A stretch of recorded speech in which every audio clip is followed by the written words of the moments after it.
Hello friends, SP sir science YouTube channel में आपका सभी का स्वागत है। तो दोस्तों, आज करते हैं वीडियो आज की स्टार्ट। साइंस वर्ग कक्षा 10 का पहला चैप्टर आज हम स्टार्ट करेंगे, जो कि एक रासायनिक अभिक्रिया एवं समीकरण के रूप में। जी हाँ दोस्तों, रासायनिक अभिक्रिया एवं समीकरण के रूप में। आप बस देखते जाइएगा, दिमाग लगा के रखें और आप वीडियो को अंत तक देखें। मैं आपसे वादा करता हूँ कि आपको एक एक स्टेप बहुत अच्छे से समझ आएगा। वीडियो को स्किप ना करें, अंत तक देखे जाएं और वीडियो करते हैं आज की स्टार्ट। पाठ का नाम है रासायनिक समीकरण। जी हाँ, पाठ का नाम है रासायनिक अभिक्रिया एवं समीकरण। जी हाँ, रासायनिक अभिक्रिया एवं समीकरण, ये पाठ का नाम। सबसे पहले हम देखें पाठ के अंदर रासायनिक अभिक्रिया एवं समीकरण में पहली हेडिंग जो होगी हमारी वो होगी रासायनिक समीकरण। जी हाँ, रासायनिक समीकरण। सबसे पहले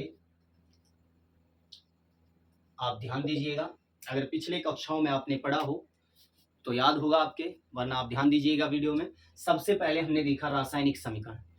तो किसी भी पदार्थ को अणु सूत्र एवं प्रतीकों में दर्शाना रासायनिक समीकरण कहलाता है। जी हाँ, किसी भी पदार्थ को अणु सूत्र व प्रतीकों में दर्शाना रासायनिक समीकरण कहलाता है।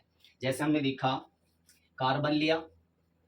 जी हाँ, कार्बन लिया, उसकी ऑक्सीजन से क्रिया कराई। कार्बन की ऑक्सीजन से जब क्रिया कराई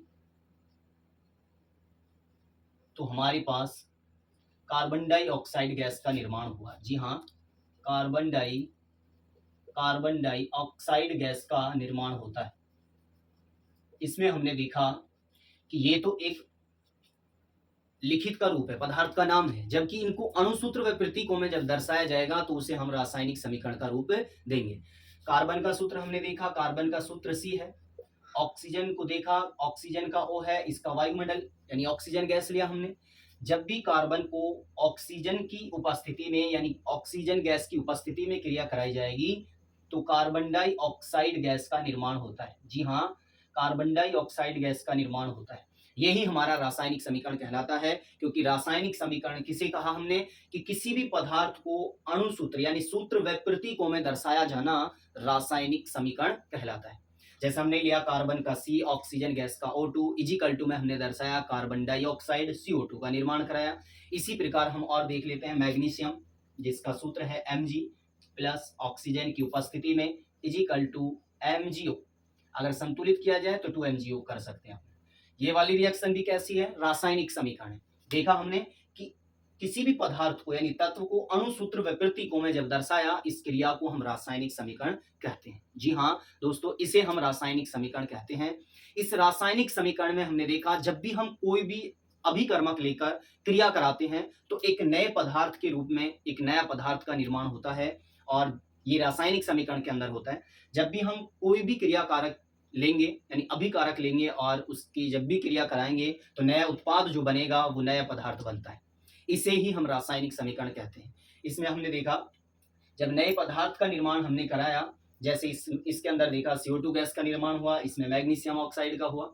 इसमें हमने देखा कि जो सबसे पहले एक चीज यहाँ ध्यान रखें नोट के अंदर कि रासायनिक समीकरण को जब भी आप लिखते हो तो इसके कुछ आप चाहे चरण कह सकते हैं, आप इसकी विशेषता कह सकते हैं कि रासायनिक समीकरण को जब भी हम लिखते हैं तो अभिकारक और उत्पाद, ये ध्यान दीजिएगा, अभिकारक को तीर के निशान से पहले लिखा जाता है। जी हाँ दोस्तों, अभिकारक को तीर के निशान से पहले लिखा जाएगा और उत्पाद को तीर के निशान के बाद में लिखा जाता है। जी हाँ, अभिकारक इनको हम क्रियाकारक भी कह सकते हैं और उत्पाद को हम क्रियाफल भी कहते हैं।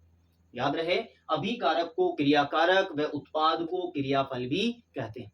इसमें हमने नंबर 2 देखा कि जब भी हम रासायनिक समीकरण को दर्शाते हैं तो यदि अभिकारकों और उत्पादों की संख्या 2 या 2 से अधिक हो तो मध्य में हमें प्लस का चिन्ह लगाना चाहिए। ये रिएक्शन की विशेषता है, ये गुण भी बोल सकते हो आप, ये कह सकते हैं।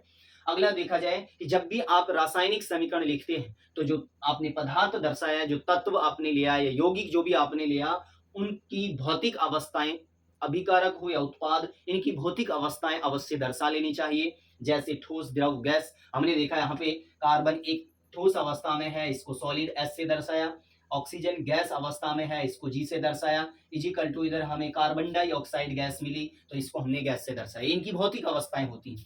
जैसे मैग्नीशियम है, ये सॉलिड अवस्था में है, ये गैसीय अवस्था में है, इजिकल टू मैग्नीशियम डाइऑक्साइड, ये सॉलिड अवस्था में हो जाएगा। इस रूप में हम इनको कह सकते हैं कि अभिकारक हो या उत्पाद, इनको की भौतिक अवस्थाएं जरूर दर्शा लेनी चाहिए। अगली विशेषता देखी जाए कि जब भी हम रासायनिक समीकरण को लिखते हैं तो रासायनिक समीकरण में अभिकारक व उत्पादों के दोनों साइड, यानी तीर के निशान के दोनों साइड, एक साइड अभिकारक एक साइड उत्पाद, इनके परमाणु भार की संख्या समान होनी चाहिए। जी हाँ, दोनों साइड परमाणु भार की संख्या समान होनी चाहिए ताकि द्रव्यमान संरक्षण के नियम को संतुष्ट किया जा सके, रासायनिक समीकरण को संतुलित किया जा सके।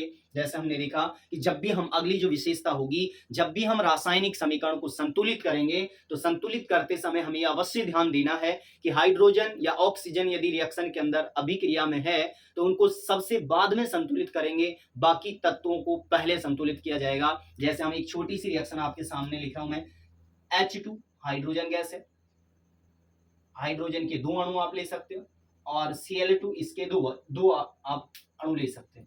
इधर जब क्रिया कराएंगे तो अपने पास आएगा 2HCl, हाइड्रोक्लोरिक अम्ल। यहां देखें इसको किस प्रकार से संतुलित किया हमने, क्लोरीन के 2 अणु हैं, इधर भी क्लोरीन के 2 हो चुके हैं, हाइड्रोजन के इधर डबल है, इधर भी हाइड्रोजन के डबल हो चुके हैं। यानी कि अभिकारक व उत्पाद दोनों साइड परमाणु भार की संख्या समान हो जानी चाहिए। ये ही कहता है संतुलित समीकरण। और रासायनिक अभिक्रिया को जब भी आप संतुलित करते हो तो संतुलित अभिक्रिया हो जाती है, उसे हम कंकाली या हिट एंड ट्रायल विधि कहते हैं। रासायनिक समीकरण को संतुलित करना हिट एंड ट्रायल विधि कहलाता है। तो दोस्तों, वीडियो कैसी लगी कमेंट में बताएं, और वीडियो को लाइक शेयर सब्सक्राइब करना ना भूलें। जय हिंद, जय भारत।